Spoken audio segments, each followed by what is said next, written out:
Pessoal, tudo bem? Tudo jóia. E vocês, como é que passaram a semana? Bem, né? Então vamos dar sequência aqui no capítulo 8, né? Ah, da arte produzida na segunda metade do século XX. Então, nós já vamos poder chamar de arte contemporânea, nessa produção de 1950 para frente. Então, aqui esse capítulo ele traz a pop art e o minimalismo.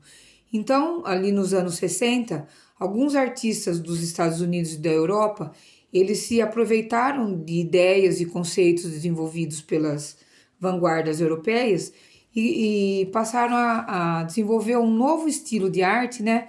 Usando técnicas inovadoras, e eles aproveitaram também para pautas como a indústria, né? O contexto histórico e produtos que atingissem o grande público. Então, eles vão passar a usar um termo chamado cultura de massa, né? Então, a cultura de massa passa a ser arte. Eu vou ler para vocês o que é cultura de massa. Então, são produtos industrializados que se dirigem ao maior número de pessoas possível com vistas ao lucro. Então, isso só foi possível graças ao desenvolvimento tecnológico que aprimorou a indústria do entretenimento, que é a rádio, a televisão e a propaganda, né, dos jornais e revistas. Então, em 1946, dois alemães, né, é o Theodor Adorno e o Max Horkheim, eles desenvolveram um tratado também que ficou conhecido como Iluminismo mistificador das massas. Então, o que ele discute nesse documento aí? Né? As artes industriais na sociedade ocidental. Por que acontecia? O que aconteceu?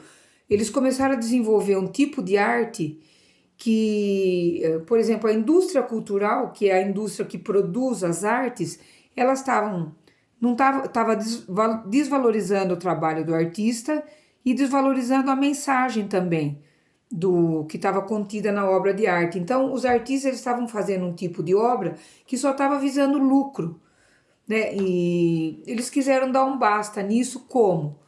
Pegando esses produtos, né, que eram produzidos em massa e jogados pela mídia para as pessoas, então aquele consumo exagerado. Então a pop art ela surge como crítica a esse consumo exagerado da sociedade aí.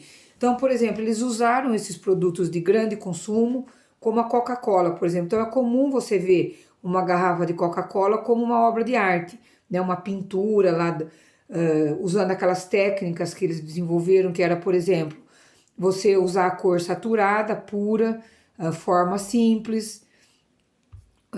E o tema também, né? O tema, eles usavam que esses produtos e ícones, por exemplo, da televisão, de filmes, da propaganda, como pessoas famosas, né?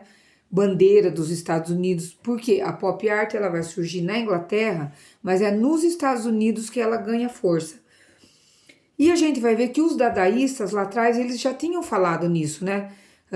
Usado esses produtos, né?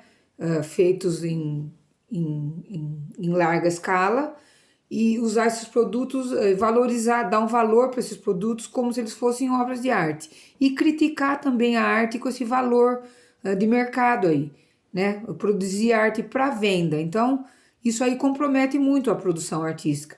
Então é sobre isso que nós vamos conversar na nossa live, tá? Eu só dei uma explanação então do que será o conteúdo, porque a semana que vem nós vamos ter duas lives, então, né? No mesmo horário que eram as nossas aulas antes da pandemia, tá bom?